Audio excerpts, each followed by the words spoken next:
¿A qué hora? Listo. Hola, hola, buenas noches a todos. Un gusto y un placer estar con todos ustedes.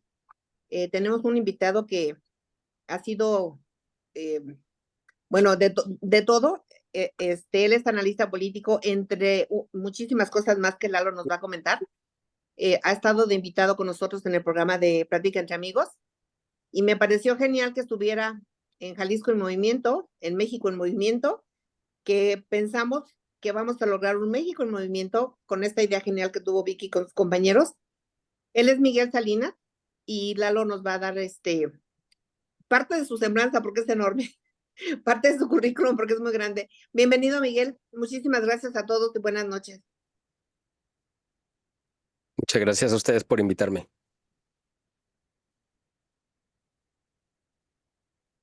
Lalo.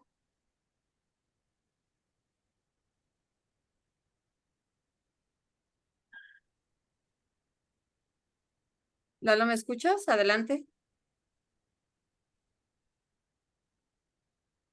Creo que Lalo ya no está, ¿verdad? No sé, me parece que ahorita te digo. Déjame. No, ya no está. Ya no está Lalo. Bueno, ok. Miguel Salinas Chávez nació en la Ciudad de México. No voy a darle edad, al cabo no es tan No importante, es importa, joven. 48 años. Okay. Él es analista político desde hace 28 años y ha dado asesorías estratégicas tanto en la iniciativa privada como en las fuerzas armadas, Armadas. partidos políticos, Iglesia Católica y a representaciones diplomáticas. Ha impartido charlas y conferencias de religión, historia, apreciación e historia del arte, geoestrategia y política en diversas ciudades de México. Ha escrito más de 400 artículos sobre historia, economía, política, defensa de la vida, escatología, religión, arte, tecnología, nuevo orden mundial y bueno, otros temas además. Además ha sido productor y guionista de programas de radio y televisión culturales. Yo creo que con esto les doy mucha información. Él nos dirá si quiere que algún otro de los puntos de su currículum se toque, porque es muy, muy largo. No, con eso es suficiente. Muchas gracias. Gracias a ti. Pues antes que nada, les agradezco a todos el tiempo que me regalen esta noche y a los que hicieron favor de coordinar esta reunión y pues por invitarme. Me siento muy honrado de participar con ustedes. Yo les comentaba antes de que empezáramos que ando un poco afectado de la garganta. Entonces voy a hacer todo lo posible por no quedarme sin voz antes de terminar la exposición, pero si es así, pues les pido paciencia. El tema que les quiero exponer el día de hoy pues tiene que ver obviamente con el tema central por el cual estamos reunidos aquí, que es las próximas elecciones de junio, viéndolas desde una perspectiva que creo que les va a resultar muy interesante y además quiero que todos se queden con un mensaje de pues esperanzador, o sea, de un mensaje de esperanza positivo y con mucho ánimo, ¿no? De que estamos enfrentando una situación terrible en la actualidad de nuestro país, pero que podemos salir de ella y de lo que les voy a hablar específicamente es de un antecedente histórico que nos debe de servir como referencia para desde ahí pues tomar esta pues convicción de que aunque las cosas se han estado igual o peor en otros momentos de la historia de nuestro país, pues hemos logrado salir adelante. Quiero comentarles también como introducción que hace 6 años exactamente, en junio del 2018, es decir, faltaban 2 semanas más o menos para la elección de lo que ahora es el gobierno de López Obrador. Yo participé en una conferencia en la Ciudad de México, en el Centro Histórico, en el Club de Periodistas de México.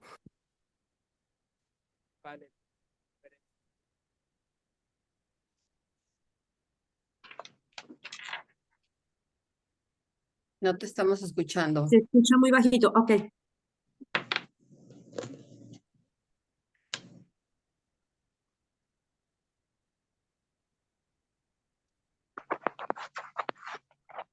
Voy a dejar de compartir la pantalla porque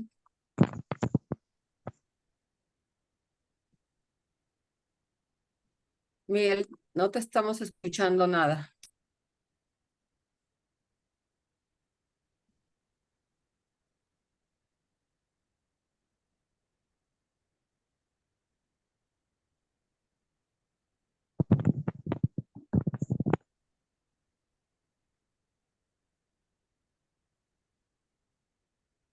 Estábamos escuchando muy bien y de repente nada. ¿Tú nos escuchas? No te escuchamos nada.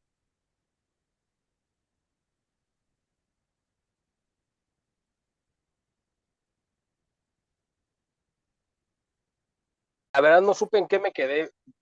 No sé si hasta dónde me alcanzaron a escuchar lo que empecé a decir, pero si no, digo, para no repetirlo, si no, repito lo que ya había dicho. Empieza. Hasta donde dijo de junio del 2018 faltaba para la elección de AMLO, algo así. Ok.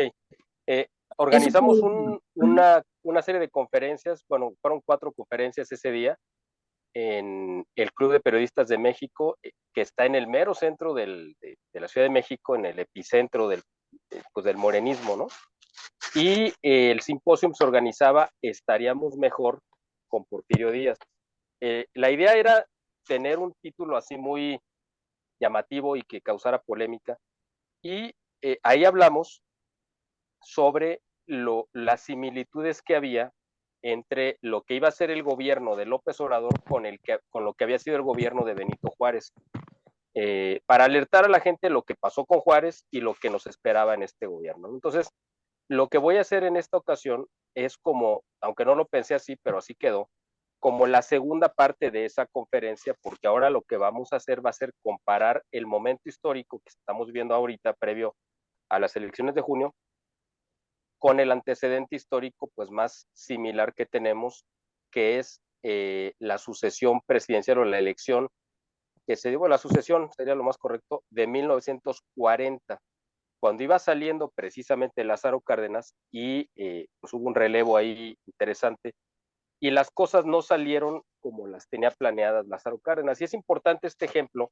porque ustedes saben que López Obrador pues se ha visto, digamos, en el espejo histórico. Él cree que tiene el paralelismo histórico de varios personajes, ¿no? Con los cuales se siente casi como su reencarnación. Uno de ellos ya saben que es Benito Juárez, otro es Madero, y otro es precisamente Lázaro Cárdenas. Por eso es importante, creo yo,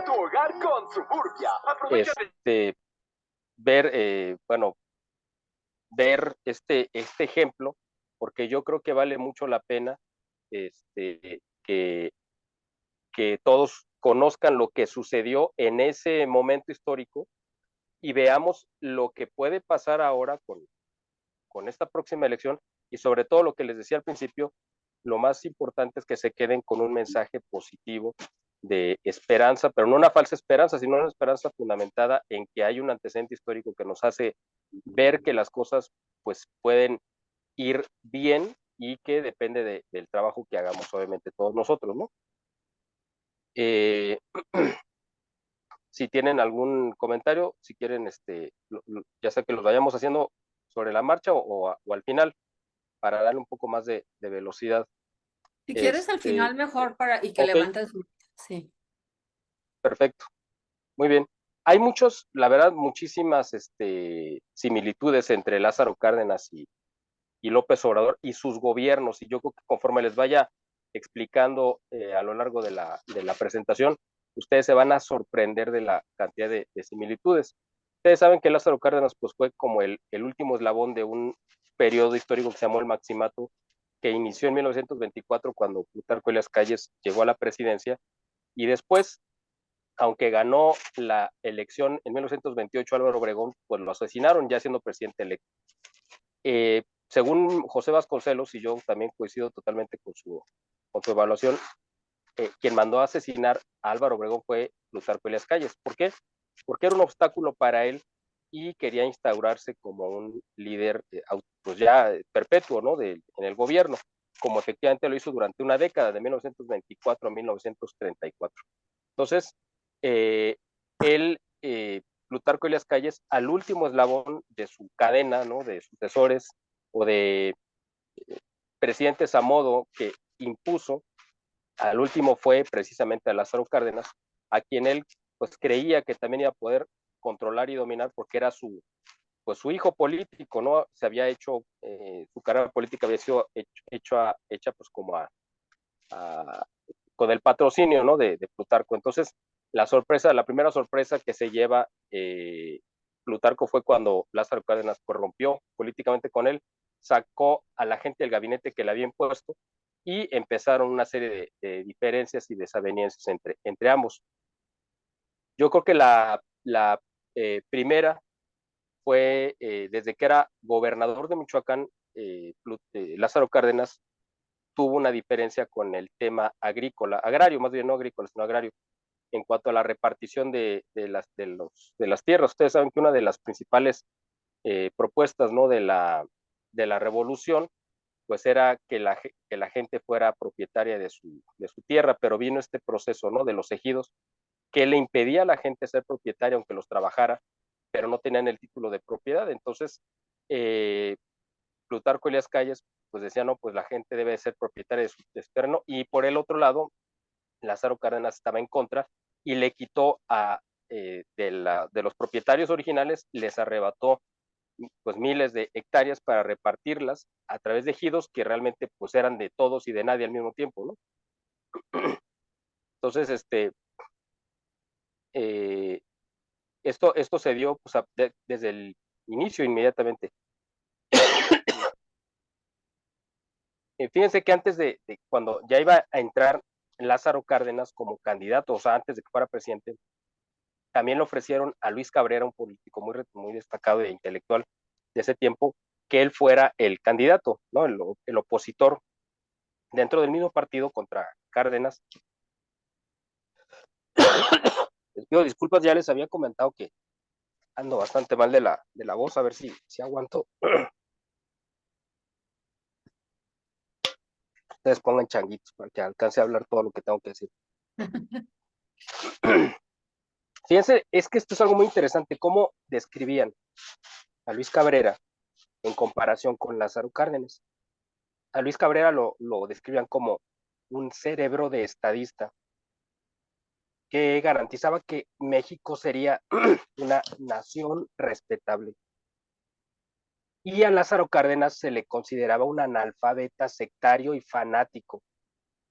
¿Cómo a quién le suena eso? Esos calificativos, ¿a quién le recuerda? A López Obrador, ¿no? Sí. Bueno, eso es lo que decían de Lázaro Cárdenas en ese tiempo, o sea, en 1934. Fíjense, una de las primeras medidas que tomó Lázaro Cárdenas en su gobierno fue fortalecer su relación con el ejército, porque afirmaba que el gobierno dependía del ejército. Quiero que ustedes vayan trazando estos paralelismos entre López Obrador con Lázaro Cárdenas. Lázaro Cárdenas, respaldó a los jefes militares y les dio, o sea, necesitaba asegurarse su apoyo y les dio muchas prebendas para tenerlos de su lado. Y lo mismo exactamente es lo que está haciendo López Obrador. Y él necesitaba al ejército para garantizarse su lealtad y su apoyo, ¿no? Porque él sabía que sin el apoyo del ejército, pues no puede llegar. Cárdenas, ustedes saben que venía de un proceso desde 1926 que se dio la Guerra Cristera.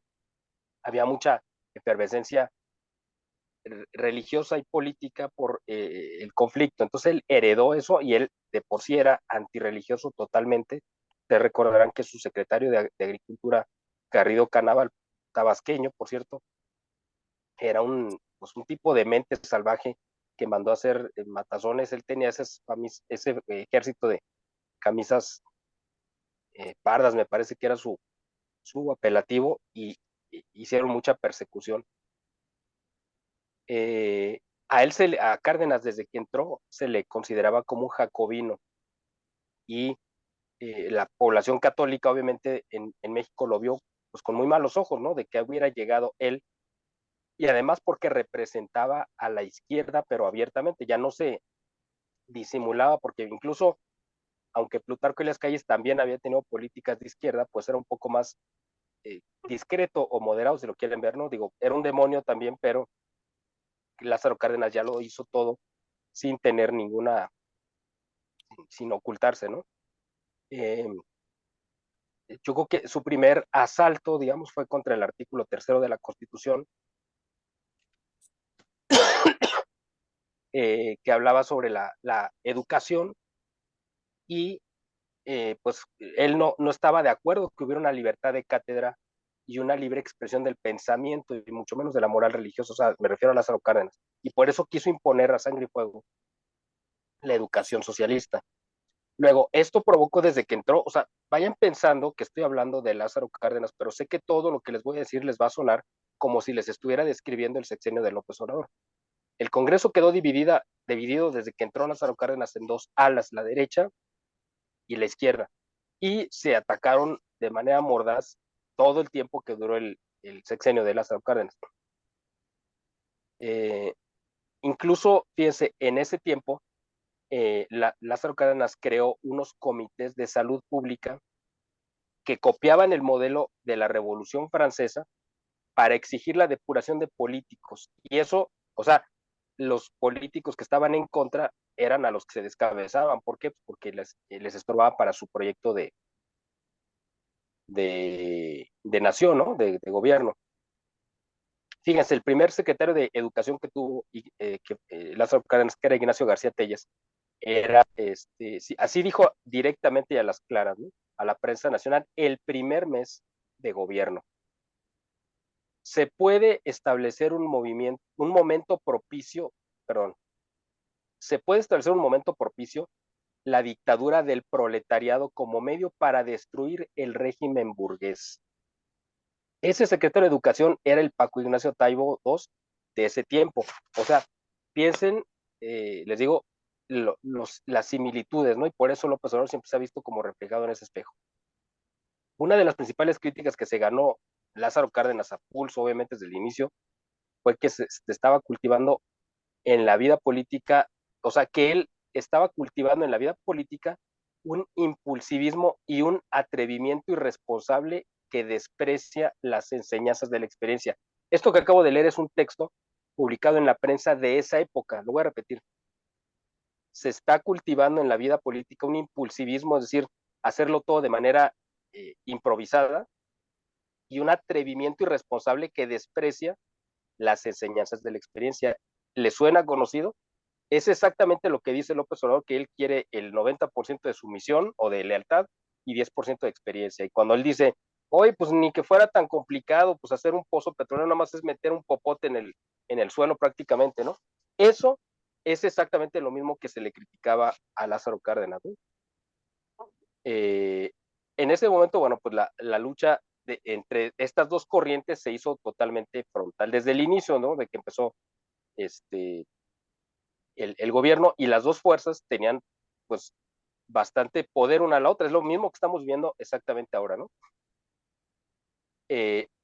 Lázaro Cárdenas, gobernó desde el divide y vencerás, que es pues la moneda de cambio que ha utilizado López Obrador, ¿no? Les voy a leer ahora un fragmento de una carta que escribió Pascual Ortiz Rubio cuando era presidente y se lo dirigió a un amigo suyo. En esa carta él fue a visitar a Plutarco Elías Calles y en esta carta está narrando ese encuentro.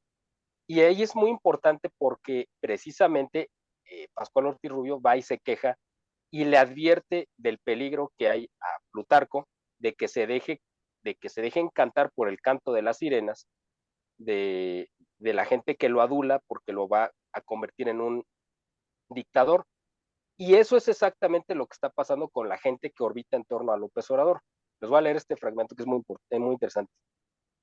Yo estoy leyendo a Pascual Ortiz Rubio. Al ir yo a tratar una determinada asunto con el general Calles, le hice ver que se estaba dejando arrastrar por políticos oportunistas y aduladores irresponsables a un terreno de cuya escabrosidad le sería después sumamente difícil salir, y que la fuerza de la costumbre creada por aquella gente con sus adulaciones, que solo buscaban su mejoría personal, o sea, los aduladores, y la conservación de sus puestos, lo estaban obligando a sentirse dictador o indispensable en el régimen,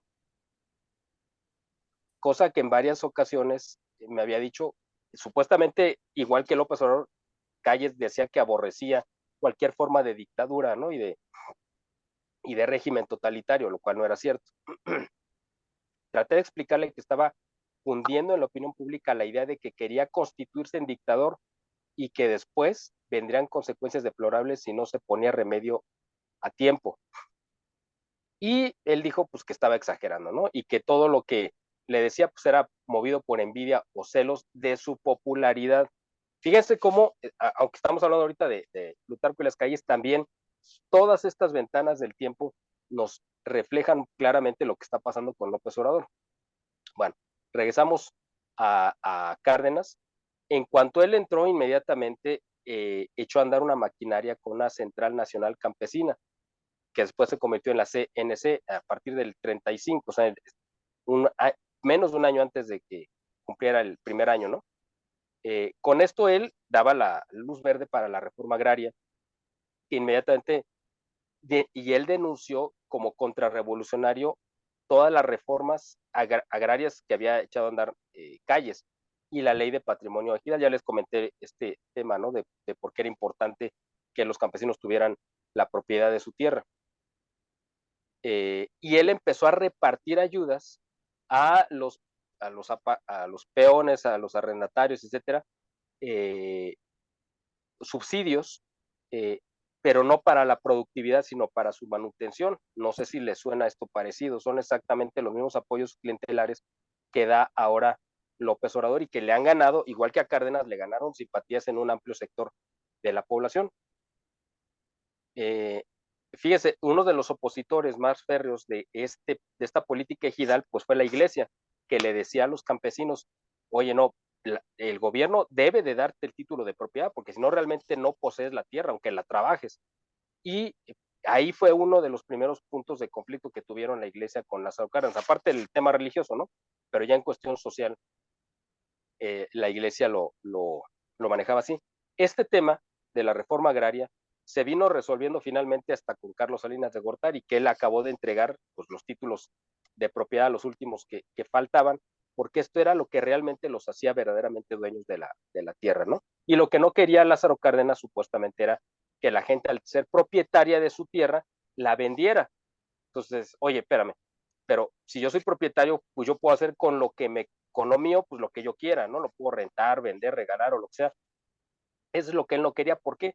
Porque eso le daba control precisamente sobre un sector de la población muy numeroso en ese momento, que era los campesinos. Entonces, todo esto era una trampa. Realmente no es que quisiera el beneficio, quería tenerlos totalmente controlados, igual que López Obrador. Y lo mismo que hizo Cárdenas al echar atrás las reformas de Plutarco y las calles que beneficiaban a los campesinos, lo mismo hizo López Obrador en cuanto llegó, echando abajo las reformas, ¿se acuerdan, no? Las grandes reformas de Peña Nieto en telecomunicaciones y todas las demás, lo cual también marca otro paralelismo interesante, ¿no?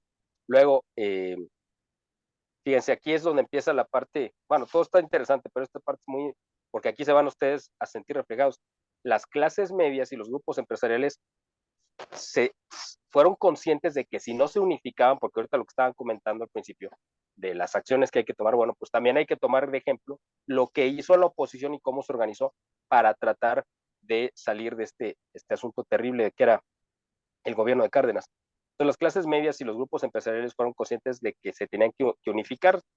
¿Y por qué? Pues porque Lázaro Cárdenas estaba impulsando la creación de grupos gigantescos de obreros y campesinos como ya cité la CNC, o de obreros, porque él fue el que creó la CTM, la famosa CTM, esta central obrera, que puso en manos de un furibundo comunista radical como era Vicente Lombardo Toledano, del cual me imagino que todos tienen noticias y referencias. Bueno, pues entregarle la mano de obra prácticamente a esta junta de comunistas era lo que pues la clase media de los patrones veían como un gran peligro, porque sabían que esto iba a implicar pues una lucha que no debería existir en México, que era esta famosa lucha de clases, ¿no? Donde los obreros iban a rebelar contra los que los empleaban, pero después, ¿quién los iba a emplear, no?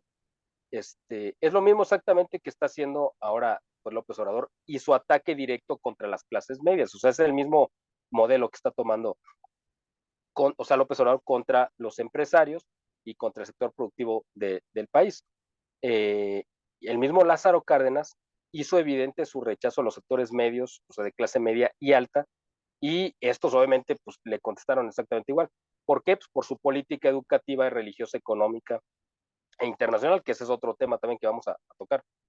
Y también una de las cosas que más rechazó la clase media y clase alta en 1900, en los 30 contra Lázaro Cárdenas era su populismo. O sea, es que les digo que estos paralelos históricos son verdaderamente fascinantes. Las primeras organizaciones que se convirtieron en abiertos opositores de Lázaro Cárdenas y de su gobierno fueron los vasconcelistas, es decir, los grupos que venían, que representaban la influencia de José Vasconcelos, este gran intelectual que también fue un personaje fundamental para la historia de nuestro país. Fue opositor, ustedes lo sabrán, me imagino muy bien, de Plutarco Elías Calles, y también se convirtió en un gran opositor de Lázaro Cárdenas. Y los vasconcelistas criticaban el militarismo y la corrupción gubernamental de Lázaro Cárdenas. Fíjese cómo les digo que esto parece que estamos hablando del gobierno exactamente de López Obrador. El conflicto educativo, además, pues levantó a sectores organizados de la sociedad como la Unión Nacional de Padres de Familia. ¿Se acuerdan lo que pasó hace un año, un poquito más, de la Unión Nacional de Padres de Familia también en este momento rebelándose y actuando en contra de los libros de texto gratuito? Bueno, pues ellos, la misma Unión Nacional de Padres de Familia en los 30 hizo exactamente lo mismo contra Lázaro Cárdenas. También se levantaron, ¿por qué? Pues porque ellos en los libros de texto de los 30 se introdujo la educación sexual y la educación socialista. Entonces, obviamente esto se veía como una perversión a la infancia. Y esto reavivó además el conflicto religioso contra Cárdenas, porque ahí sí ya intervino la iglesia, pero además, porque en los libros de texto también se hablaba de la lucha de clases y el mismo conflicto que ahora vemos en los libros de texto de 84 años después de los que sacaron ahora en el gobierno de López Obrador, pues están tomados, inspirados precisamente en estos primeros libros de texto que estamos haciendo referencia. Luego, ahí entra en conflicto directo ya de manera frontal el gobierno con la cúpula religiosa en México, es decir, con los obispos y con los sacerdotes. Y es exactamente lo mismo que pasó la semana pasada, lo vimos apenas con Claudia Sheinbaum cuando fue invitada a la conferencia del episcopado, igual que fue Xóchitl y el otro candidato, a firmar un documento precisamente que es un diagnóstico de la situación terrible en la que está el país, y que Claudia fue a firmar algo con lo que no estaba de acuerdo, lo cual fue una insensatez, una tontería. ¿Cómo vas a firmar algo con lo que no estás de acuerdo? ¿No? Dijo, sí lo voy a firmar, pero no estoy de acuerdo en esto y en esto y en esto. Bueno, en este conflicto religioso también, o sea, que ya entró directamente en confrontación con los obispos, pues es lo mismo que pasó hace 84 años con Lázaro Cárdenas. Bueno, 86, 87 años. Normalmente se considera que el mayor conflicto que hubo contra la política de Lázaro Cárdenas fue su política económica. Y ahí es donde la clase media y alta pues salió directamente perjudicada y por eso salieron a manifestarse. Fíjese, esto es muy importante porque esto es lo que está en las mismas propuestas que trae Claudia Sheinbaum.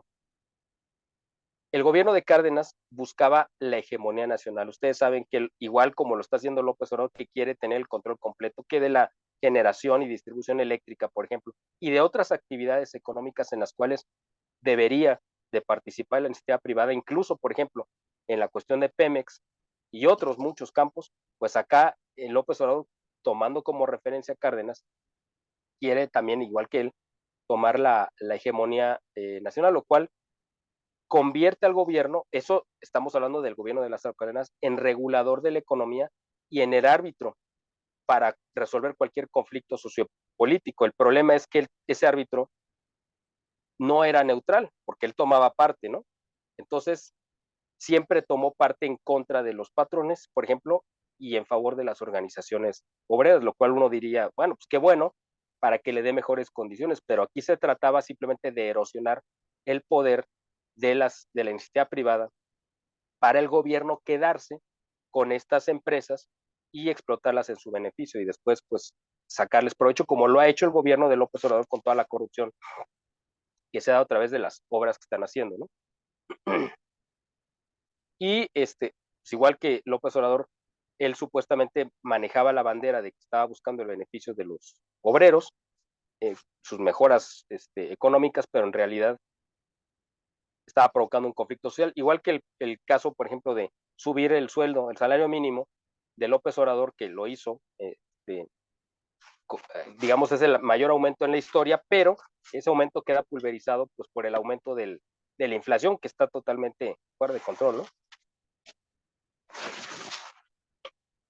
Así que los empresarios rechazaron, por supuesto, que el intervencionismo de Cárdenas y de su gobierno, porque no había una neutralidad que les garantizara una seguridad para invertir. De hecho, lo que más se le achacaba en ese momento, y escúchenlo porque les va a sonar, aquí estamos hablando de igual de este sexenio, fueron las protestas contra el clima de inseguridad jurídica. En ese momento no estamos hablando de la inseguridad social que vivimos, sino era la inseguridad jurídica, es decir, que no había una certeza jurídica para invertir, y eso era lo que provocaba pues una depresión económica que se provocó también en estos años. Otro de los motivos de la oposición pues fue la ley que se promulgó, la ley de expropiación, lo cual ahorita no estamos hablando de la expropiación petrolera, sino de las expropiaciones en general, que pueden ser de tierras o de empresas. Esto se discutió desde octubre del 36 y lo que preocupaba era la gran injerencia que tenía dicha ley. Fíjense, esto es muy importante porque, bueno, ahorita a ver si les suena conocido. Pues los que estaban opuestos a esta ley decían que el gobierno en materia económica estaba procediendo de manera ilegal para expropiar a satisfacción de las necesidades sociales, es decir, que el gobierno decidía cuál era una necesidad social y por lo tanto pues se podía abrogar el derecho de expropiar sin que hubiera una justificación a una causa legal de por medio. Y fíjense, ellos manejaron el concepto del beneficio de la colectividad, pero esto no decía nada, es decir, bueno, ¿cuál es la colectividad? ¿A quién te refieres? ¿A qué sector de la población te refieres? Es lo que le decían los diputados que estaban opuestos a esta ley. Porque ellos decían, es que la interpretación de esta ley va a depender de la ideología del gobernante en turno. Fíjense esto, ellos reclamaban que dicha ley transformaba el concepto de propiedad privada de ser un derecho absoluto o natural a una función social. Esto es muy importante en la campaña de Claudia Sheinbaum. Una de las propuestas que acaba de dar es que si llega a controlar el Congreso, la mayoría del Congreso, y hacen la reforma a la Constitución como ellos lo quieren hacer, ella ya amenazó, y ellos ya amenazaron, que la propiedad privada va a convertirse en una concesión gubernamental. O sea, ya no va a ser el derecho a que tú poseas cosas o bienes o terrenos, sino que el gobierno te va a concesionar la propiedad y la administración, el uso, lo que sea, de esa propiedad que es tuya. Esto es muy grave porque esto ya tuvo un antecedente en 1936 y hubo una gran oposición a ello. Por eso es muy importante que lo repasemos. Ahora, otro tema importantísimo que también causó muchísimo rechazo y críticas a Lázaro Cárdenas fue su política internacional, a ver si le suena también como la de López Obrador. Fue un desastre la política internacional de Lázaro Cárdenas, lo cual provocó pues muchísimo también pues disgusto entre las clases medias, porque siempre se metió en los conflictos en el sentido contrario en general, ¿no? En el verano del 36, que es cuando estalla bueno, fíjense, en el verano del 36, previo a que estallara en los meses que iba a estallar la guerra civil en España, México era un país que estaba aislado diplomáticamente, exactamente como nos pasa ahora con López Obrador. ¿Por qué? Porque muchos de los países latinoamericanos que tenían regímenes de derecha veían con desconfianza al gobierno de Lázaro Cárdenas. O sea, estamos viendo la misma situación que estamos viendo ahora con López Obrador. Cuando estalló la guerra de España, la guerra civil, el primer país en el que metió las manos en favor de los comunistas en España, pues fue Lázaro Cárdenas. No sé si ustedes ya saben esa historia, imagino que sí, para no repetirla, pero es importante saber que incluso Lázaro Cárdenas mandó miles, fíjense, mandó 20,000 fusiles en agosto a finales de septiembre del 36, o sea, en cuanto empezó la guerra, mandó 20,000 fusiles y 20 millones de cartuchos para armar al bando republicano, que hizo un matazón en España y hizo un baño de sangre espantoso y terrible.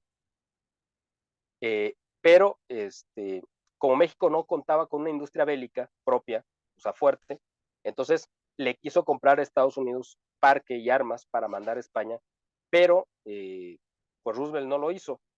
Roosevelt es un caso aparte, no me voy a ocupar ahorita de él, es un tema que vale quizá la pena en otra ocasión. Tampoco es así como que el gran referente histórico como nos han querido presentar, como tampoco lo es Lázaro Cárdenas, por supuesto. Pero en ese momento Roosevelt veía con preocupación. Ustedes saben que la guerra civil en España, por un lado, tenía el apoyo de los regímenes totalitarios de Alemania y de Italia, pero por el otro lado estaba financiado el bando republicano pues, por la Unión Soviética. O sea, era una situación complicadísima.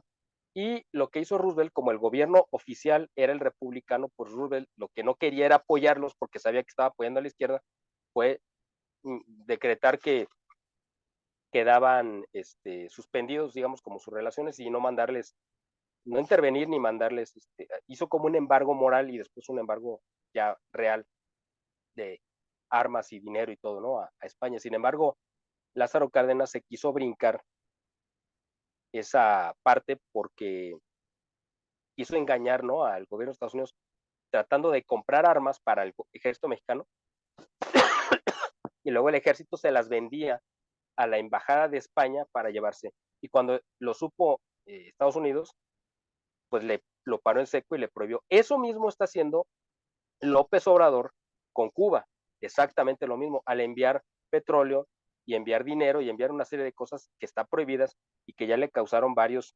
regaños de parte del gobierno de Estados Unidos. O sea, para que vean exactamente que corren en caminos paralelos los dos gobiernos.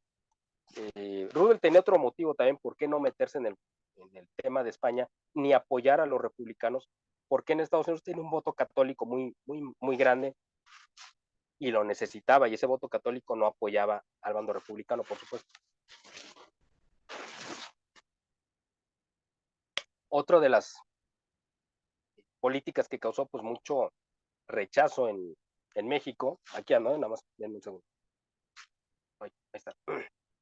Fue el de recibir, o sea, México es un país que siempre ha sido hospitalario y que le ha dado la bienvenida siempre a muchos, pues a muchos refugiados, ¿no? Y en el caso de España, pues le abrió la puerta, pues no a la mejor gente, o sea, muchos refugiados de España, de los dos bandos, se vinieron a refugiar a México e hicieron grandes aportes, pero específicamente Lázaro Cárdenas se trajo a la intelectualidad republicana que salió derrotada, o sea, los comunistas más recalcitrantes, esos que odiaban a España siendo españoles, vinieron a México y Lázaro Cárdenas les entregó el control de la Secretaría de Educación Pública y les entregó la creación de instituciones intelectuales como el Colegio de México. El Colegio de México fue creado por los españoles migrantes republicanos, o sea, los comunistas recalcitrantes. Por eso, y esto es algo muy importante, yo sé que esto va a ser polémico lo que voy a decir, pero es importante que lo sepan, la mayor parte de la intelectualidad mexicana, incluyendo a todos los que se oponen a López Obrador, la mayor parte de la intelectualidad mexicana son de izquierda. Si ustedes los analizan, prácticamente todos son de izquierda. Por eso dicen que López Obrador no es de izquierda. ¿Por qué? Pues porque ellos quieren salvar el modelo comunista, ¿no? Y dicen, no, López Obrador es de derecha y de ultraderecha, lo cual es una locura y no es cierto. Pero por esta razón, porque desde el tiempo de Lázaro Cárdenas se vinieron como refugiados estos migrantes que vinieron aquí a abrir esta corriente de pensamiento que nos ha afectado incluso hasta nuestros días. Otro sector importante de refugiados que vinieron a México fueron los perseguidos por Stalin, o sea, rusos comunistas como León Trotsky y otros que eran perseguidos por Stalin, que también vinieron y contaminaron universidades y centros de estudio, ¿no? Como el Politécnico, por ejemplo, que fue prácticamente otra creación de Lázaro Cárdenas, una institución muy buena en la parte técnica, pero ideológicamente siempre contaminada con la parte de la izquierda.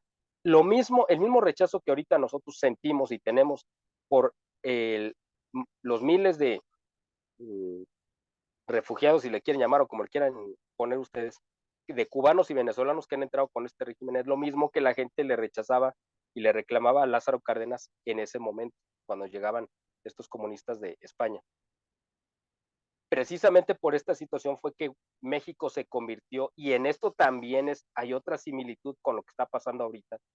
México se convirtió en el centro de todos los temores en Washington, precisamente porque no quería que en México se repitiera una guerra civil como la de España, porque veían que había tanta oposición al gobierno de Cárdenas y que Cárdenas era un hombre tan radicalizado que sabían que esto podía provocar un levantamiento social, un levantamiento armado. Y es exactamente lo mismo que ahorita estamos viendo en las campañas electorales en Estados Unidos, de que el tema principal pues es México, el narcotráfico, la migración y el fentanilo.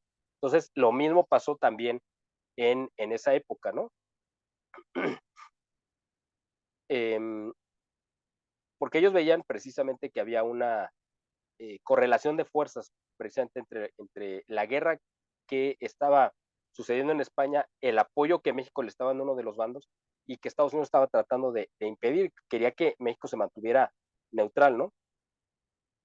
La Unión Nacional de Veteranos de la Revolución, que es un grupo opositor a Lázaro Cárdenas que se formó en 1936, estaba formada por oficiales, por militares que estaban en contra de la educación socialista y también estaban en contra de que se exacerbara la lucha de clases que estaba promoviendo el gobierno de Lázaro Cárdenas. O sea, exactamente lo mismo que vemos ahora con López Obrador. Pero fíjense, aquí viene otra similitud que los va a dejar boquiabiertos, yo creo. Este grupo de militares y de ex revolucionarios también se opusieron a que Cárdenas formara cuerpos militares irregulares rurales. Es exactamente lo mismo que la Guardia Nacional actualmente. Es decir, así como los militares se opusieron a que se creara la Guardia Nacional y que estuviera en manos de civiles, porque López Obrador lo que quería era tener su propio ejército privado para defender esto que vamos a vivir en junio, que va a ser su intento de quedarse a sangre y fuego en el poder. Para eso creó la Guardia Nacional. Bueno, pues Lázaro Cárdenas hizo exactamente lo mismo al crear fuerzas militares irregulares. O sea, no sé si ustedes saben que muchos de los integrantes de la Guardia Nacional son centroamericanos, venezolanos, o sea, ni siquiera son mexicanos, que los han ido nacionalizando, que los han dejado entrar con la idea de que ellos se conviertan pues, prácticamente en, en soldados, en falsos soldados mexicanos, ¿no? Para que vean esto, la gravedad que tiene. Lo que quiso hacer Lázaro Cárdenas en su momento fue crear este grupo militar o paramilitar para defender sus reformas agrarias que estaban causando pues mucho malestar, y por eso mismo López Obrador quiere a la Guardia Nacional para defender sus obras llenas de corrupción que no sirven para nada, pero que sabe que solamente el ejército le puede blindar, pero que él quiso antes del ejército apoyarse en la Guardia Nacional, ¿no?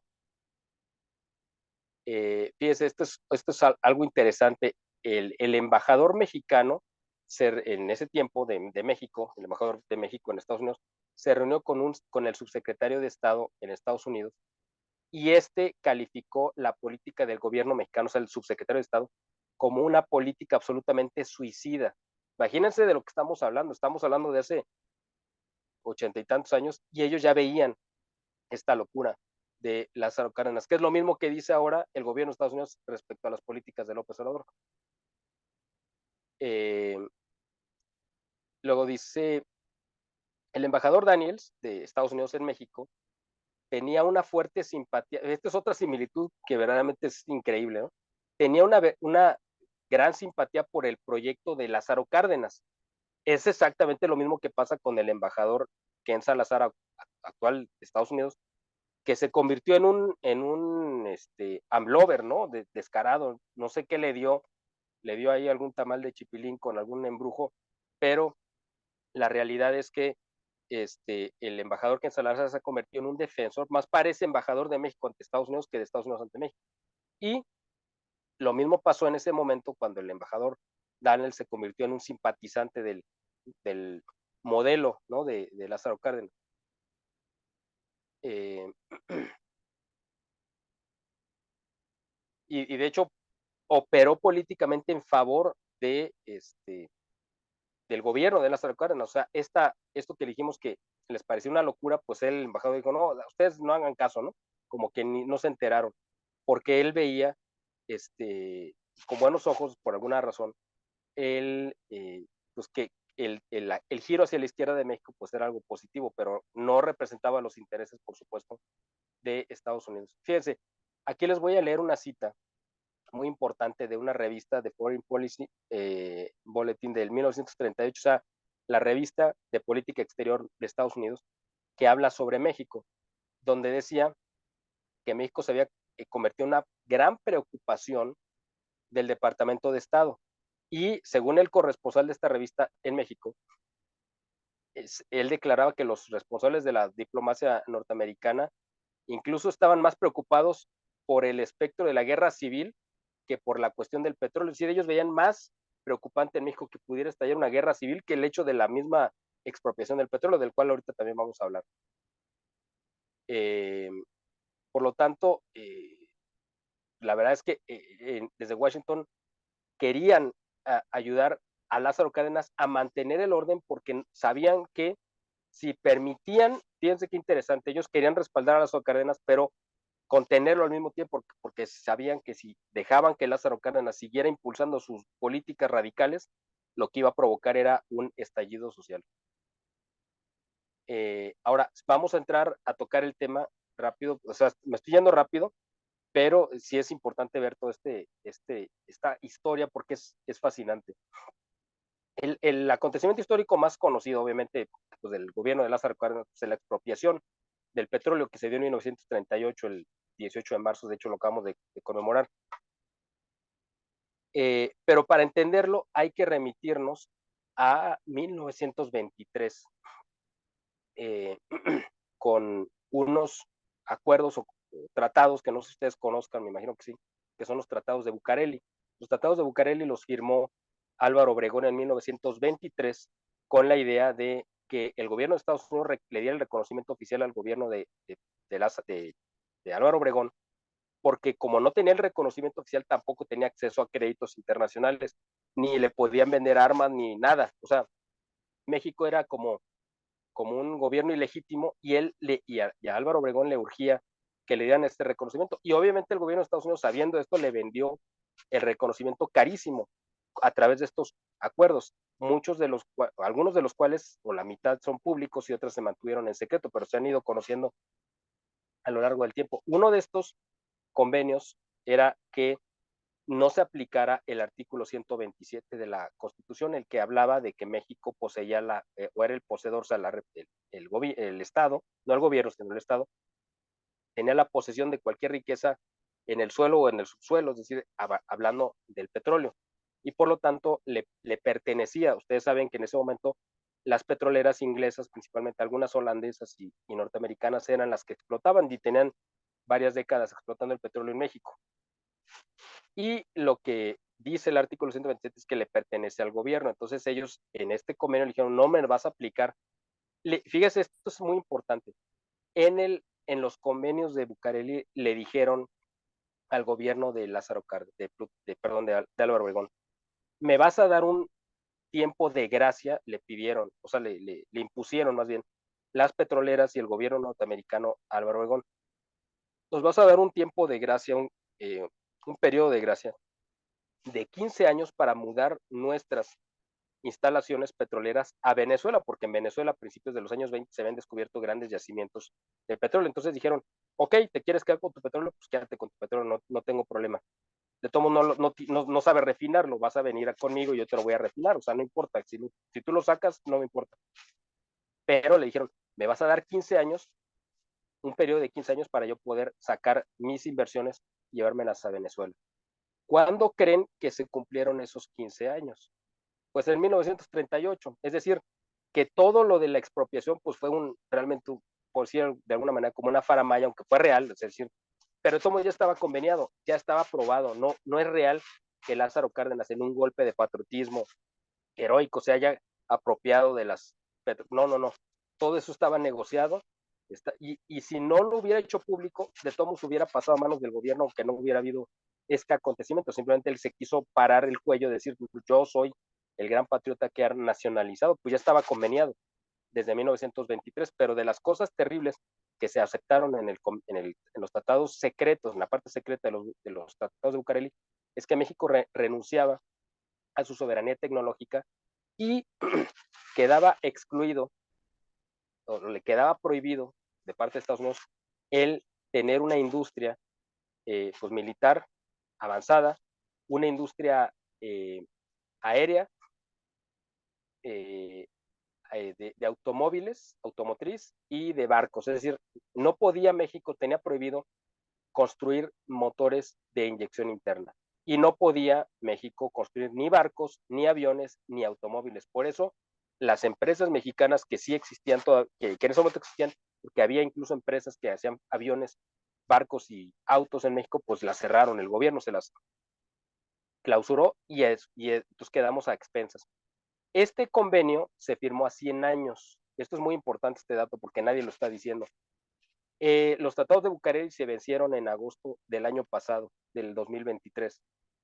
Por eso fue que empezó todo este proceso del nearshoring. Eso no nadie lo está diciendo.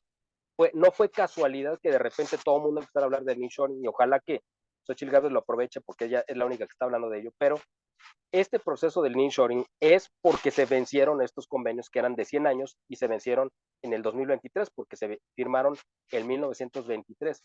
Entonces, ahora México ya va a tener el permiso, por decir de alguna manera, o la autorización de tener su propio desarrollo tecnológico en todos los segmentos, ¿no? De tecnología, pues de todos los campos. Entonces, pero no lo tuvimos antes, pues porque estaban estos tratados. Por eso ahorita de repente se vino como cascada todo lo del nearshoring. Bueno, este era un paréntesis para entender lo que fue el momento de la expropiación petrolera.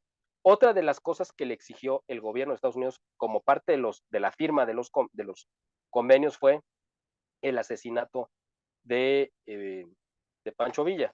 ¿Por qué? Pues porque Estados Unidos tenía todavía la afrenta de cuando entró a Columbus y que es la única invasión que ellos reconocen que han tenido, entonces le exigieron matarlo. Y efectivamente Álvaro Obregón cumplió perfectamente con esto, porque además Álvaro Obregón pues odiaba a Pancho Villa. Entonces el 20 de julio, unas semanas antes de que se pusiera por escrito que se firmaran los convenios, pero ya estaban negociando, se empezaron a negociar en mayo y se firmaron en agosto. En julio del 1923 asesinan a Pancho Villa, ¿no? Que fue una de las cosas que le puso como un requisito que puso el gobierno de Estados Unidos para que se firmaran estos acuerdos. Bueno, continuamos. Fíjese que también hubo el gobernador de San Luis Potosí de ese momento, en 1938, y firmó pues, digamos, como un manifiesto después de la nacionalización, 2 meses después, en el que invitaban al pueblo a que se sumaran a una insurrección contra Lázaro Cárdenas, precisamente porque estaba llevando una política, y así lo describió, de una política agraria estilo soviético, y mostraban una oposición también incluso a la expropiación por tratarse de un acto antieconómico, antipolítico y antipatriótico.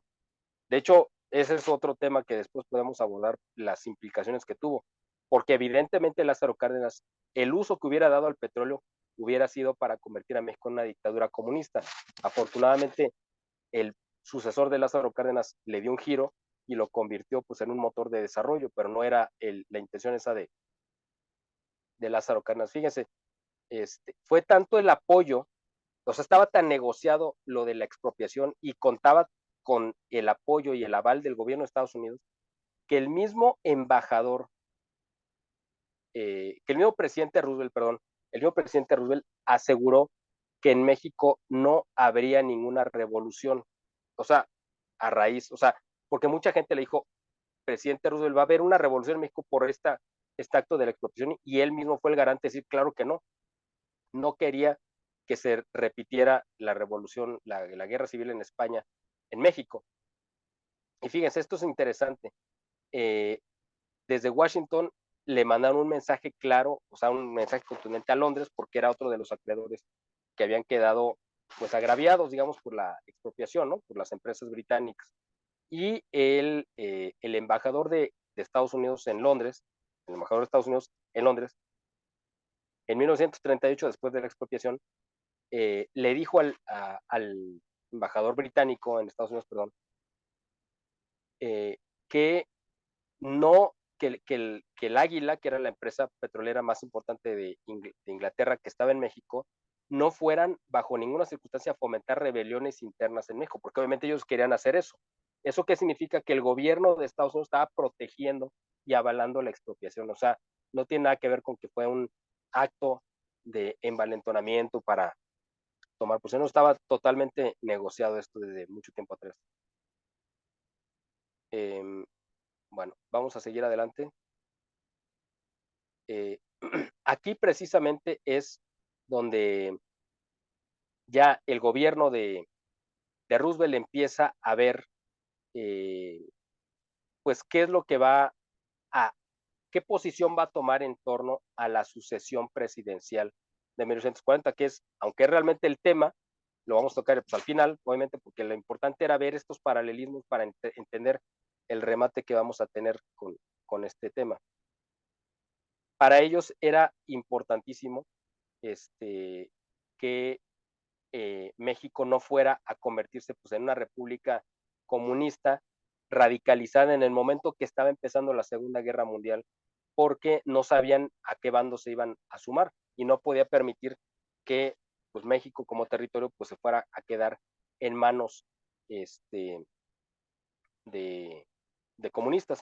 Hay mucha información que me voy a brincar porque es muchísimo y la verdad es que vale toda la pena, pero no quiero abusar de su tiempo, pero es importante que sepan que hubo muchísimas asociaciones mexicanas que se levantaron para en oposición, que eso es parte de lo que creo que vale la pena mencionar, porque es lo que decían al principio, necesitamos organizarnos como sociedad para dar una respuesta contundente.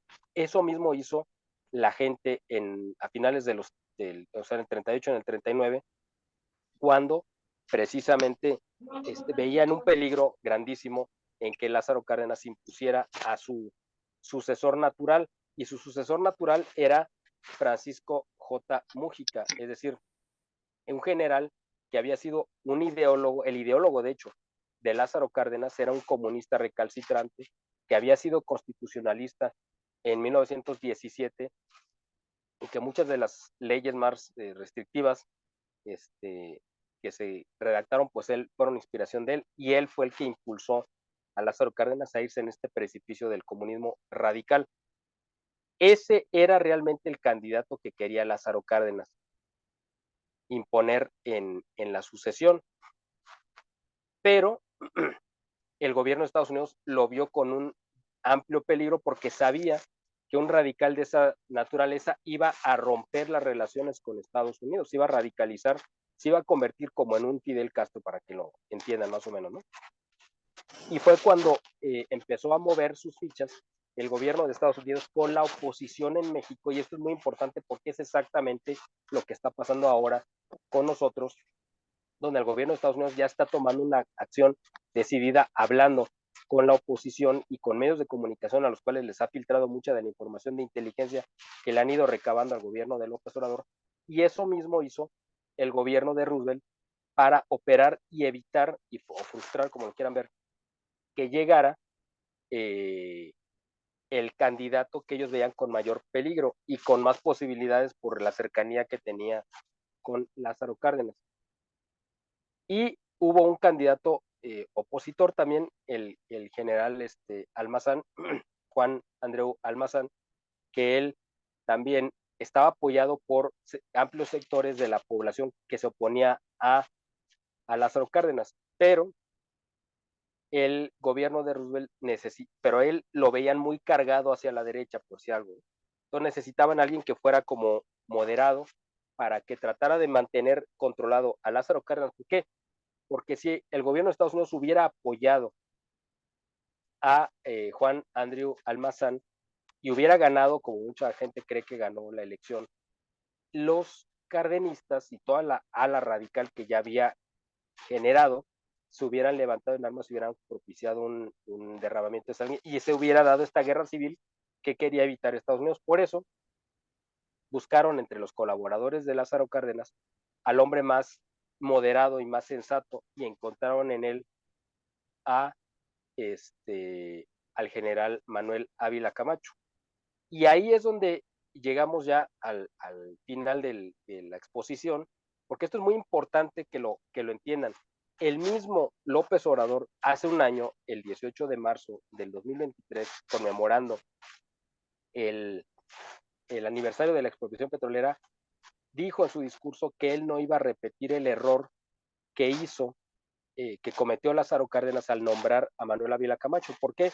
Porque Manuel Ávila Camacho, y yo creo que hablar de Manuel Ávila Camacho vale la pena un programa, si algún día lo quieren, lo tratamos, porque yo creo que vale mucho la pena, lo que representó para México. Yo creo que fue el mejor presidente que hemos tenido en el siglo XX, por el aporte que dio. No quiero ahorita meterme en eso, pero dijo López Obrador que él no quería cometer el mismo error que cometió Lázaro Cárdenas al nombrar a su sucesor, que nombró a Manuel Ávila Camacho. ¿Por qué? Porque lo primero que hizo Ávila Camacho fue tomar el modelo cardenista de educativo, social, político, económico y tirarlo a la basura. Y de ahí México se enfiló hacia el desarrollo. Entonces López Obrador dijo que no iba a cometer el mismo error. Por eso nombró a una versión que es exactamente lo que hubiera sido el general, sucesor que no pudo imponer Lázaro Cárdenas, que era el general Francisco J. Mújica. Claudia Sheinbaum es la versión radicalizada de López Obrador, como lo era Francisco J. Mújica con López Obrador. La conclusión a la que quiero que lleguemos es que en ese momento parecía imposible, como ya vieron a ustedes ahorita, con todo el poder que había acumulado Lázaro Cárdenas, parecía imposible que se pudiera evitar el desastre de que impusiera o de que continuara un sexenio más su modelo de destrucción que había llevado a cabo durante 6 años. Y fue gracias a la intervención del gobierno de Estados Unidos, más el factor de que inició la Segunda Guerra Mundial y una serie de factores que ya les mencioné, y sobre todo, muy importante, la organización de la sociedad civil de la clase media y alta, y también parte de la clase media baja, que se organizó para rechazar las políticas socialistas, comunistas de Lázaro Cárdenas. Todo este conjunto de fuerzas son las que se unieron para descarrilar el intento de continuar el cardenismo, ¿no? Que fue lo que evitó Manuel Ávila Camacho. Entonces, ahorita estamos en esta disyuntiva exactamente igual, donde estamos en el proceso de frustrar o de descarrilar el intento de López Obrador de perpetuarse en el poder. Ya vimos que hay un ejemplo histórico que lo hizo posible y en ese debemos de apoyarnos. Creo que es un momento histórico fundamental que estamos viviendo y del cual espero que podamos contarle a nuestros hijos el peligro en el que estuvimos y cómo logramos salir de él. Y que nos quede como mensaje final que hay una esperanza muy bien cimentada de que esto va a terminar, esta pesadilla va a terminar este próximo 2 de junio, pero que todos estamos involucrados, que todos tenemos un compromiso, todos tenemos que tomar parte de este hacer para lograr evitar o para lograr descarrilar este intento de reelección simulada que va a tener López Obrador con Claudia Sheinbaum.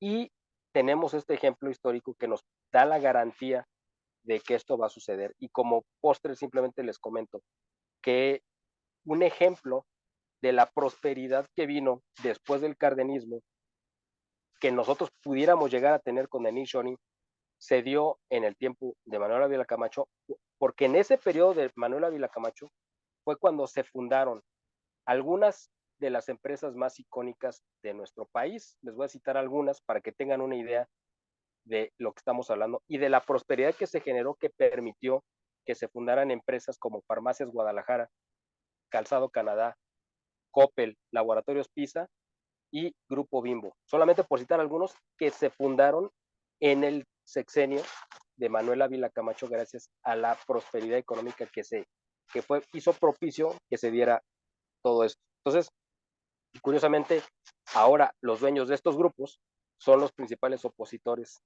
a López Obrador. Así que espero que les haya quedado este mensaje positivo de decir, sí tenemos la esperanza de salir adelante de esta pesadilla, ya tenemos un antecedente histórico, se derrotó al cardenismo y ahora vamos a derrotar también al obradorato y tenemos que tener la plena convicción de que lo vamos a lograr. Muchas gracias. Muchas gracias, Miguel. Por favor, si levantan su manita para hacer las preguntas en orden, se los agradecemos mucho. Adelante, René.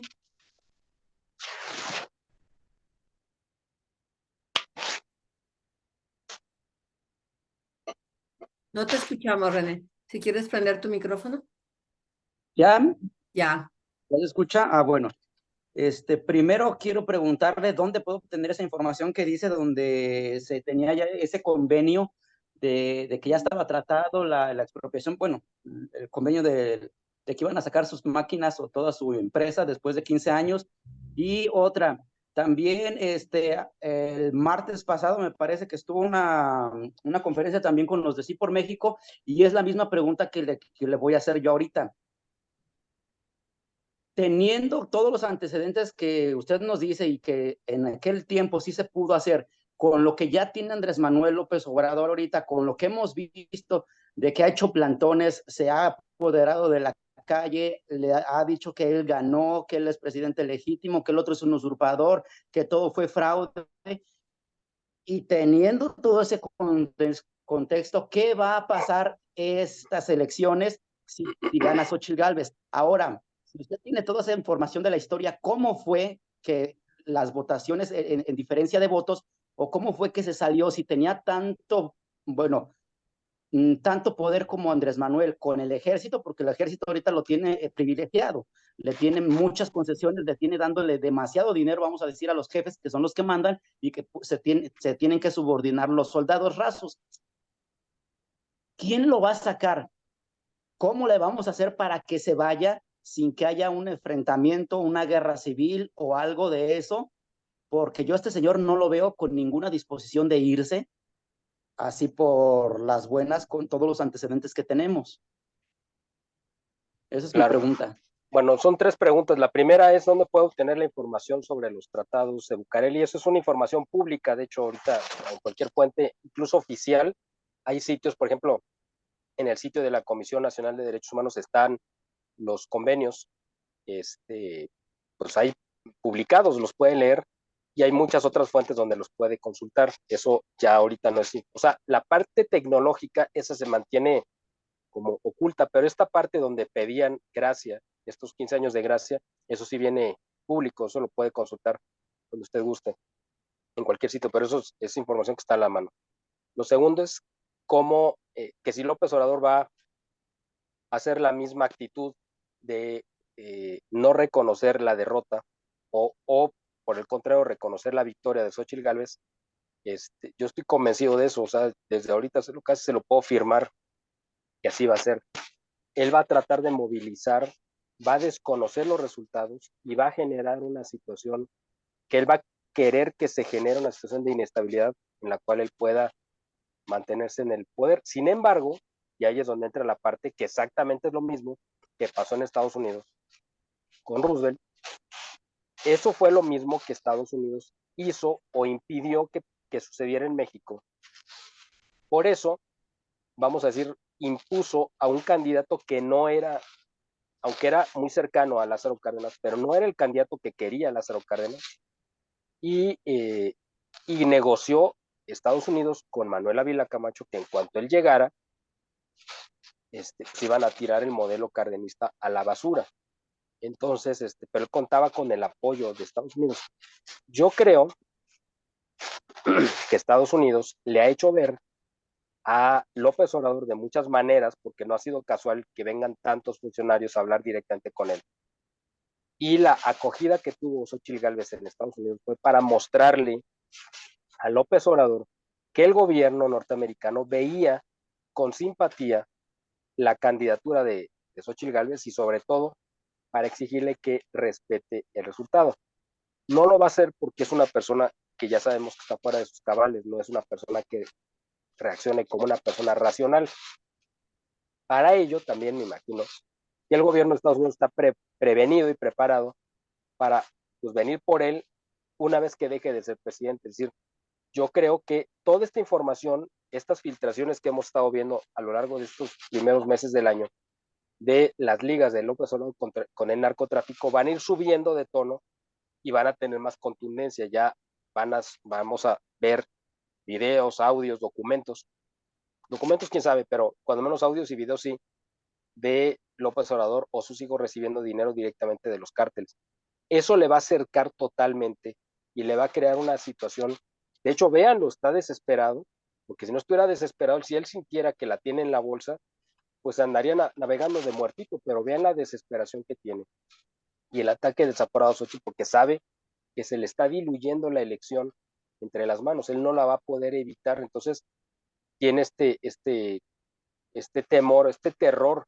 De hecho, yo lo he dicho en algunas entrevistas y lo quiero decir aquí también, para López Obrador, esta elección del 2024 es más importante para él que la del 2018, aunque parezca increíble. ¿Por qué? Porque en la del 2018 se hubiera perdido nuevamente, pues hubiera quedado como una figura histórica en favor de la democracia en México, etcétera, y ya. Pero como ganó y sabe que ha cometido tantos delitos, tantos y tantos delitos, que ahora sabe que si pierde Claudia, inmediatamente va a enfrentar a la justicia y todo su legado y por todo lo que trabajó durante tantos años para generarse una figura ficticia, por supuesto, de un prócer de la patria, pues se va a ir a la basura. Por eso para él es más importante esta elección que la del 2018. No sé si A respondí. ver, pero con esto usted me está diciendo que dependemos de Estados Unidos cuando no sé exactamente cuándo son las elecciones de Estados Unidos y tenemos a Biden y a Trump, que yo no sé cómo vayan a actuar. A lo mejor el que podría actuar en contra de Andrés Manuel podría ser más Trump que Biden, pero con los problemas que tiene Trump, no sé si vaya a ganar y a Biden no creo que actúe como dice usted. Mire, ahí le van. No es que estemos esperando que venga a Estados Unidos. De hecho, igual que pasó con Lázaro Cárdenas, el gobierno de Estados Unidos intervino porque vio que había una oposición organizada y muy aceitada caminando en México, que eran organizaciones empresariales de la clase media, como ya mencioné a muchas, ¿no? A lo largo de la exposición. Entonces, lo que hizo el gobierno de Estados Unidos fue simplemente dar el empujón final de algo que ya estaba hecho, no vino a crearlo, no vino a hacerlo, simplemente porque mucha de esa gente incluso también apoyó la candidatura de, de Manuel Ávila Camacho.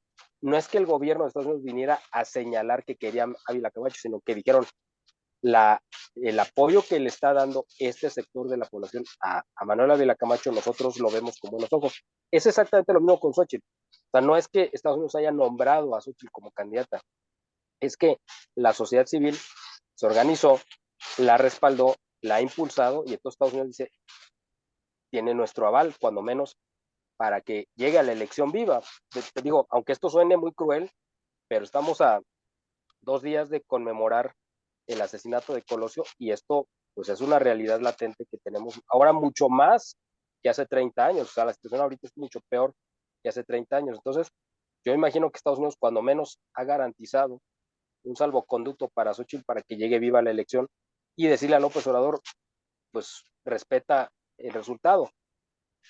No necesitamos que nos venga a hacer el trabajo, pero y respondiendo a la segunda parte de la pregunta, los presidentes en Estados Unidos normalmente tienen 2 periodos. En el primer periodo todo es pues, quedar bien con el electorado, ganar las simpatías, hacerse amigo de todo el mundo. ¿Por qué? Porque necesitan la reelección. Una vez que consiguen la reelección, en el segundo periodo es cuando sacan su verdadero rostro, porque ya no aspiran a nada más. Lo que van a hacer y que se guardaron en el primero, lo van a hacer en el segundo. Es decir, Trump pudo haber votado, si hubiera querido a López Obrador, pues sí pudo haberlo hecho. ¿Por qué no lo hizo? Porque se lo guardó para el segundo periodo. Yo me imagino que él o Biden, cualquiera de los dos, se van a lanzar con todo contra López Obrador en cuanto aseguren, cualquiera de los dos se va a reelegir, el que sea, porque los dos ya gobernaron un periodo. Entonces, en este segundo periodo sí vamos a ver ya una actitud mucho más pues fuerte. De Biden, pues él tiene sus propios problemas, empezando por los problemas mentales, pero a Trump no le tiembla la mano. Y eso de que es amigo de López Obrador, sinceramente yo no se la creo, porque son totalmente opuestos. Yo no le creo, porque además Trump pues ve con una gran pues molestia, ¿no? Todo el problema fronterizo que se le ha generado, y ha sido un problema que creó López Obrador, básicamente, ¿no? Entonces, yo creo que sí va a haber una reacción fuerte, y el ejemplo que tenemos es lo que pasó con el expresidente de Honduras, que ahorita pues ya fue enjuiciado en Estados Unidos y ya le dieron cadena perpetua, o le van a dar cadena perpetua. Era un presidente que estuvo gobernando apenas hace unos años, y que también a él lo acusaron de haber recibido financiamiento del cártel de Sinaloa, siendo el presidente de Honduras. Y con ese testimonio lo metieron a la cárcel. Se esperaron a que terminara su periodo, y una vez que terminó, ¡pum!, fueron por él. Eso es, y además lo están haciendo, lo están publicitando en Estados Unidos para que López Obrador se vea en ese espejo. Eso es lo que yo creo. Gracias, Miguel. ¿Queda Gracias. contestado? ¿René? Sí, gracias. Sí, gracias. Gracias a ti. Adelante. A ver, voy a leer, Mario, antes un comentario que puso Lupita. Dice que hay un problema con Obrador, que es el apoyo de la dictadura narco Castro chavista. ¿Qué opinas sobre esto, Miguel? Pues sí, efectivamente, pero Cuba y Venezuela pues están apoyando de manera logística con personas a López Obrador, y López Obrador lo está pagando con dinero y con petróleo. Está mandando millones de dólares a Cuba y a Venezuela para apuntalar a los dos regímenes. El gobierno de Estados Unidos lo sabe. Digo, si lo sabemos nosotros, pues obviamente ellos lo saben mucho más detalle. Y exactamente lo que quiere evitar Estados Unidos es que México se convierta en, pues, ¿cómo le pudiéramos llamar?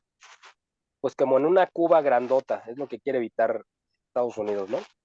¿Por qué? Porque ahorita Estados Unidos necesita a México, porque están en una guerra comercial contra China, y necesita sacar su inversión, sus plantas de fabricación que tienen en Asia en general, pero específicamente en China, y les urge traérselas a México por cuestiones económicas, logísticas, etcétera, etcétera. A Estados Unidos, la verdad, lo que nos pase a nosotros como pueblo mexicano, sinceramente no les importa un comino, ¿no? Digo, hay que ser muy sinceros. Pero cuando se atenta contra sus intereses económicos, ahí es donde se ponen bravos. Si López Obrador, Morena, la 4T o cualquier grupo político en México interfiere con sus intereses económicos, van a tomar acciones. O sea, eso sí, no tenga ninguna duda.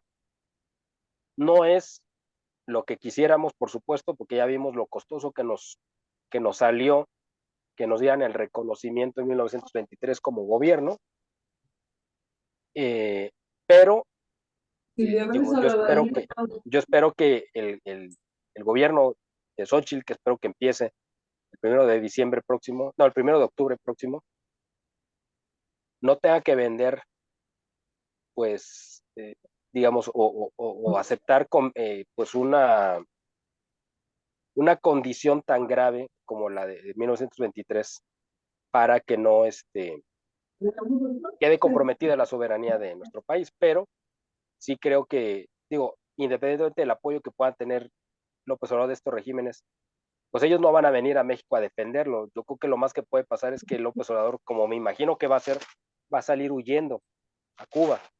No sé si a Venezuela, pero cuando menos a Cuba sí. Lo mismo que pasó con Evo Morales, es lo que creo que va a pasar, pero ahora a la inversa. Así como Evo se vino a refugiar a México, yo creo que ahora López Obrador se va a ir a refugiar a Cuba, pero creo que su proyecto se va a acabar, eso creo. O sea, no puedo asegurarlo, pero tengo mucha fe de que se va a terminar el próximo 2 de junio. Muchas gracias. Adelante, Mario. Sí. Con todas las similitudes que se expusieron entre las dos situaciones, la de 1900, la sucesión de 1940 y la actual, hay una cuestión que las hace muy diferentes y muy sui generis la nuestra actual. Ávila Camacho no es producto de su llegada al poder de la oposición, es una ruptura en el mismo grupo, porque él pertenecía al mismo grupo de Lázaro Cárdenas, el grupo en el poder. Y desde el poder, con la presión de los Estados Unidos, obtuvo la llegada de Ávila Camacho. El candidato opositor, que era Juan Andreu Almazán, perdió aparentemente las elecciones. Es uno de los grandes misterios si la perdió en la realidad o fue de las clásicas maniobras en México.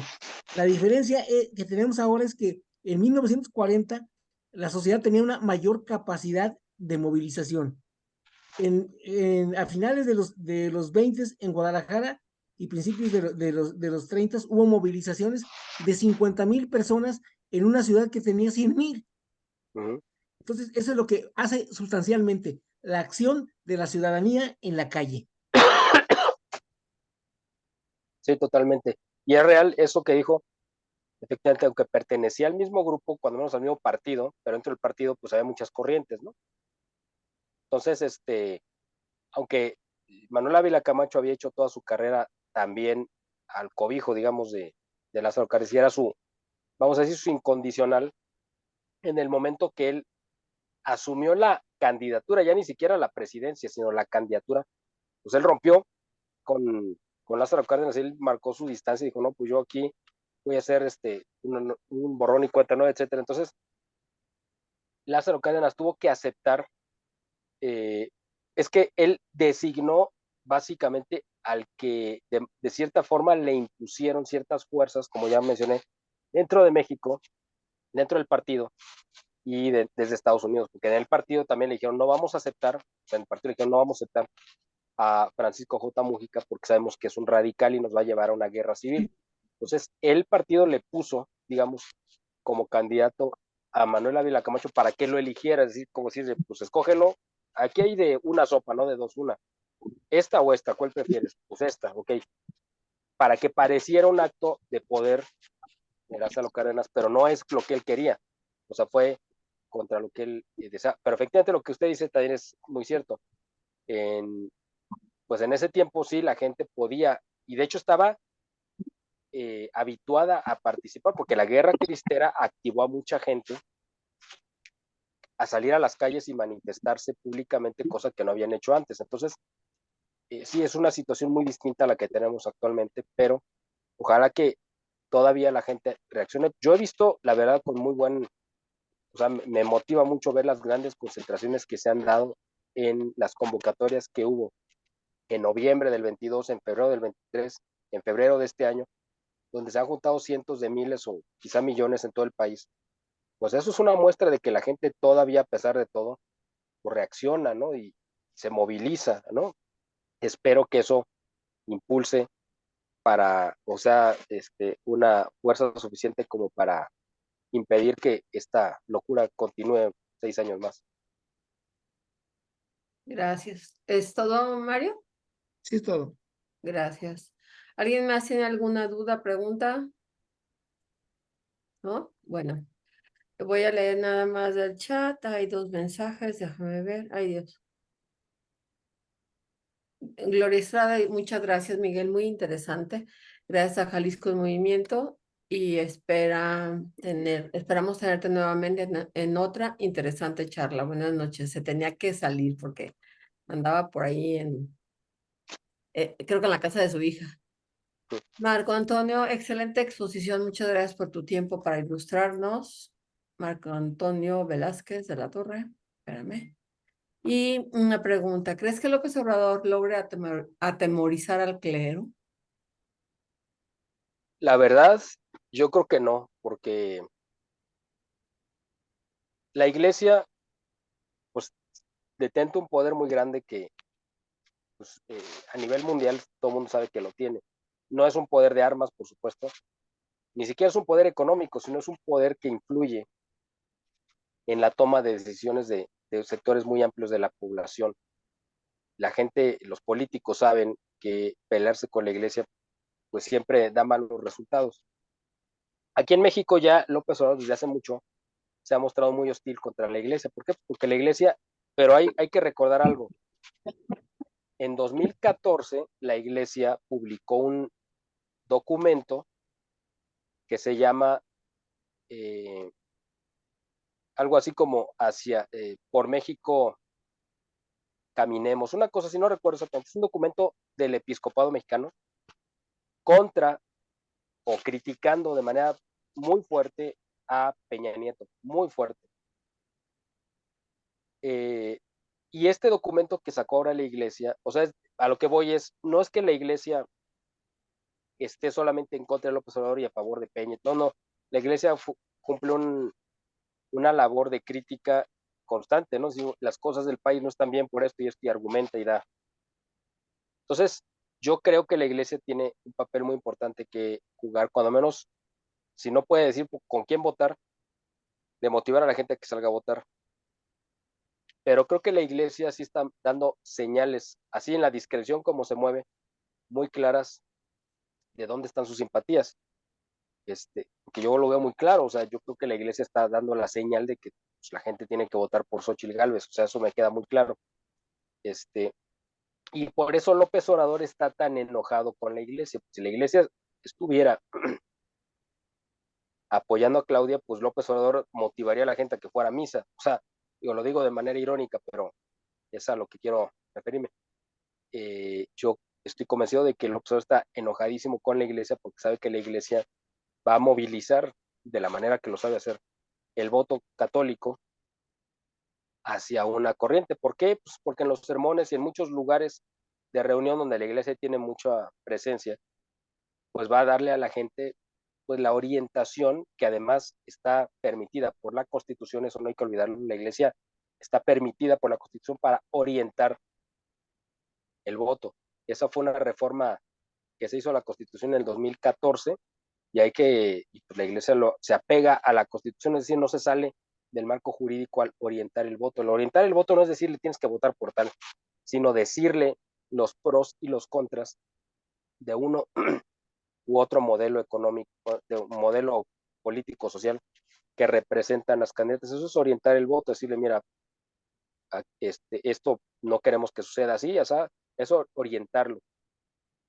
Yo creo que por eso López Obrador está tan enojado. Y la iglesia, sinceramente, pues no creo que le tenga miedo, la verdad, a López Obrador.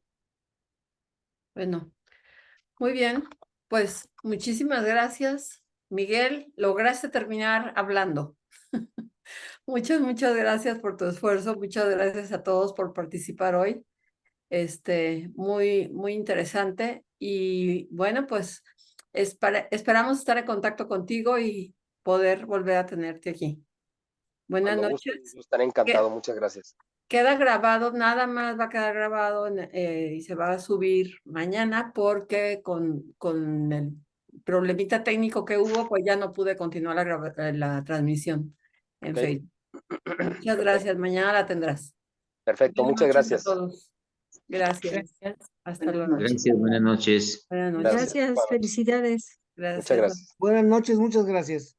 Muchas gracias. Excelente información. Buenas noches. Muchas gracias. Mil gracias y bendiciones a todos. Gracias. Igualmente, gracias. Muy bien. Pues vámonos a dormir. Muy bien. Que descansen. Muchas gracias. Igualmente, buenas noches. Gracias.